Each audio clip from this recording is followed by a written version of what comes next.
మధ్యాహ్నం సెక్రటేరియట్లో కీలక సమావేశం పెట్టారు ముఖ్యమంత్రి రేవంత్ రెడ్డి. ఈ మీటింగ్కు అన్ని శాఖల కార్యదర్శులు హాజరు కావాలని ఆదేశించారు. ఈ సమావేశానికి సీఎం సహా డిప్యూటీ సీఎం బట్టితో పాటు అందుబాటులో ఉన్న మంత్రులందరూ హాజరయ్యే అవకాశం ఉంది. విభజన అంశాలపై చర్చించుకుందామని నిన్న ఏపీ సీఎం చంద్రబాబు తెలంగాణ ముఖ్యమంత్రి రేవంత్ రెడ్డికి లేఖ రాశారు. శనివారం కలుద్దామన్నారు. అయితే చంద్రబాబు లేఖకు రేవంత్ ఇంకా రిప్లై ఇవ్వలేదు. సెక్రటరీల మీటింగ్లో విభజన అంశాలపైనే రేవంత్ చర్చించే అవకాశం ఉన్నట్లు తెలుస్తోంది. దీంతో పాటే పాలనాపరమైన అంశాలను కూడా చర్చించే ఛాన్స్ ఉన్నట్లు సమాచారం. ఇక దీనికి సంబంధించిన పూర్తి డీటెయిల్స్ యాదగిరి అందిస్తారు. యాదగిరి, సెక్రటరీలతో సీఎం మీటింగ్ సంబంధించిన అప్డేట్స్ ఏంటి? స్రవంతి, ఇవాళ మధ్యాహ్నం సెక్రటరియట్లో అన్ని శాఖలకు సంబంధించినటువంటి కార్యదర్శులతో సీఎం రేవంత్ రెడ్డి కీలకమైనటువంటి సమావేశం నిర్వహించబోతున్నారు. అయితే ఇందులో సీఎంతో పాటు డిప్యూటీ సీఎం బట్టి విక్రమార్కతో పాటు అందుబాటులో ఉన్నటువంటి మంత్రులు కూడా హాజరు కావాలని చెప్పేసి సీఎం సూచించినట్టు తెలుస్తూ ఉంది. అయితే ఇందులో ఈ మధ్యాహ్నము ఇవాళ నిర్వహిస్తున్నటువంటి ఈ సమావేశానికి చాలా ఇంపార్టెన్స్ ఉందని చెప్పొచ్చు. ఎందుకంటే ఇప్పటికే ఏపీ విభజనకు సంబంధించి అంటే దాదాపు 10 ఏళ్ళు అయిపోయింది కాబట్టి విభజన అంశాలకు సంబంధించిన దాని మీద చర్చించుకుందామని చెప్పేసి ఇప్పటికే ఏపీ సీఎం చంద్రబాబు నాయుడు నిన్న తెలంగాణ సీఎం రేవంత్ రెడ్డికి లేఖ రాశారు. అయితే వీలైతే ఈ నెల 6న అంటే శనివారం రోజు కూర్చొని దీని మీద చర్చించుకుందాం. అంటే విభజనకు సంబంధించినటువంటి అంశాలు ఏమేమి ఉన్నాయి, ఇంకా ఉమ్మడిగా ఇంకా ఏమేమి ఉన్నాయి, దానికి సంబంధించినటువంటి హైదరాబాదులో ఉన్నటువంటి ఆస్తులేంటి, అప్పులేంటి, గతంలో ఏపీకి కేటాయించినటువంటి బిల్డింగ్స్ ఏమేమి ఉన్నాయి, సో అధికారులకు కేటాయించినటువంటి బిల్డింగ్స్ ఏమేమి ఉన్నాయి, ఇట్లా ఓవరాల్గా వీటన్నిటిపైన కూర్చొని చర్చించుకుందామని చెప్పేసి ఏపీ సీఎం చంద్రబాబు నాయుడు లేఖ రాశారు. అయితే దీనికి తెలంగాణ సీఎం ఇప్పటివరకు అయితే లేఖకు రిప్లై ఇవ్వలేదు.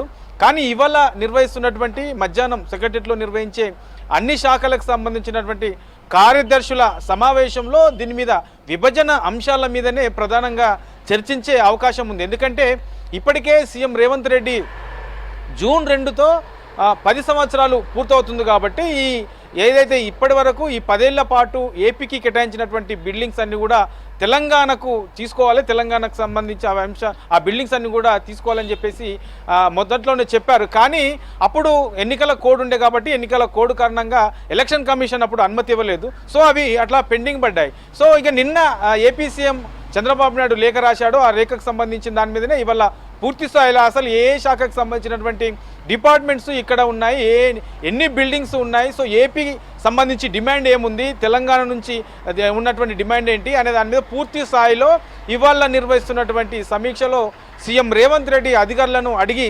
తెలుసుకోబోతున్నారు. దానికి సంబంధించి ఏ శాఖకు సంబంధించి కూడా ఎన్ని ఉన్నాయి, ఎక్కడెక్కడ ఉన్నాయి, హైదరాబాద్లో ఏ ప్లేస్లో ఏ బిల్డింగ్స్ ఉన్నాయి, ఒకవేళ వాళ్ళు అడుగుతున్నటువంటి ఇప్పటికే దీనికి సంబంధించి ఏపీకి సంబంధించిన అంశాల విషయంలో ఇప్పటికే ప్రభుత్వానికి కూడా లేఖ రాయడంతో పాటు దీని మీద కొంత చర్చ అయితే జరుగుతూ ఉన్నది. ఈ ఏపీకి సంబంధించిన అంశాలకు సంబంధించి, విభజనకు సంబంధించి, హైదరాబాద్లో ఉన్నటువంటి ఆస్తులకు సంబంధించి, అప్పులకు సంబంధించి ఓవరాల్గా దీని మీద ఇవాళ చర్చించే అవకాశం ఉన్నది. చర్చించిన తర్వాత కార్యదర్శుల ఒపీనియన్, మంత్రుల ఒపీనియన్ తీసుకున్న తర్వాత ఏపీ సీఎం చంద్రబాబు నాయుడు రాసినటువంటి లేఖకు సీఎం రేవంత్ రెడ్డి రిప్లై ఇచ్చే అవకాశం ఉంటుంది. చూడాలి మరి 6 తారీఖున వీలైతే కూర్చొని చర్చించుకుందామని చెప్పేసి ఏపీ సీఎం చెప్పారు. సో దీనికి తెలంగాణ నుంచి సీఎం రేవంత్ రెడ్డి ఎలాంటి రిప్లై ఇస్తారో చూడాల్సిన అవసరం అయితే ఉన్నది. ఇదొక్కటైతే ఇక 6 నెలలు అవుతుంది కాంగ్రెస్ ప్రభుత్వం వచ్చి. ఈ 6 నెలల కాలంలో ఇప్పటి వరకు ప్రభుత్వం ఇచ్చినట్టు ప్రజల కోసం అందించినటువంటి సంక్షేమ పథకాలు, తర్వాత ఏమేమి పథకాలు ఇప్పటివరకు మనం అమలు చేశాము, అవి ఎంతవరకు గ్రౌండ్ లెవెల్లోకి వెళ్ళాయి, ఎంతమందికి లబ్ధి చేకూరాయి, ఇక మనం ఇంకా ఇవ్వాల్సిన పథకాలు ఏమేమి ఉన్నాయి, దానికి సంబంధించినటువంటి నిధుల పరిస్థితి ఏంటి, ఇప్పుడున్నటువంటి ప్రభుత్వ ఖజానాకు సంబంధించినటువంటి సిచ్యువేషన్ ఎట్లా ఉంది, సో ఇట్లా ఓవరాల్గా వీటన్నిటి మీద చర్చించే అవకాశం ఉంది. ఇక 6 నెలల పాటు ఈ 6 నెలల్లో కాంగ్రెస్ సంబంధించి ప్రభుత్వం అమలు చేస్తున్న పథకాలతో పాటు ప్రభుత్వం అమలు చేయబోయే పథకాలకు సంబంధించి కూడా మరి ప్రజలు ఏమనుకుంటున్నారు, ఈ 6 ఏళ్ల పాలనను ప్రజలు ఏమనుకుంటున్నారు, ఇట్లా ఓవరాల్గా మంత్రుల నుంచి, అధికారుల నుంచి ఈ రివ్యూ సీఎం తీసుకునే అవకాశం ఉంటుంది. ఈ రెండింటిపైనే ప్రధాన ఎజెండాగా ఇవాళ మధ్యాహ్నం సెక్రటరియట్లో నిర్వహించే సమావేశంలో వీటి మీదనే చర్చించే అవకాశం అయితే ఉన్నది. ఎందుకంటే ఇప్పటికే ఈ పాలనకు సంబంధించిన అంశాల దాని మీదనే ప్రభుత్వం గతంలో ఎన్నడూ లేని విధంగా పథకాలు ప్రజలకు అంటే గ్రౌండ్ లెవెల్లో అందే విధంగా, అంటే మధ్యవర్తులకు కాకుండా నిజమైనటువంటి అర్హులకే అందే విధంగా పక్కా ప్రణాళికతోని ఆ విధంగా పథకాలు అమలు చేసే దిశగా ముందుకెళ్తుంది. ఇప్పటికే కొన్ని పథకాలు కూడా అమలు చేస్తుంది. ఇక మిగతా పథకాలు కూడా అమలు చేసే దిశగా ముందుకెళ్తుంది. కాబట్టి దీనికి సంబంధించి కూడా పూర్తి స్థాయిలో మళ్ళీ నిధుల సేకరణ కూడా ఎట్లా చేయాలి, ఏంటి, ఇప్పుడున్నటువంటి సిచ్యువేషన్ ఏంటి, ఇట్లా ఓవరాల్గా వీటన్నిటి మీద చర్చించే అవకాశం అయితే ఇవాళ మధ్యాహ్నం నిర్వహించబోయే ఈ అన్ని శాఖలకు సంబంధించినటువంటి కార్యదర్శుల సమావేశంలో ఈ 2 అంశాలే ప్రధాన ఎజెండాగా ఉండే అవకాశం ఉంటుంది శ్రవంతి.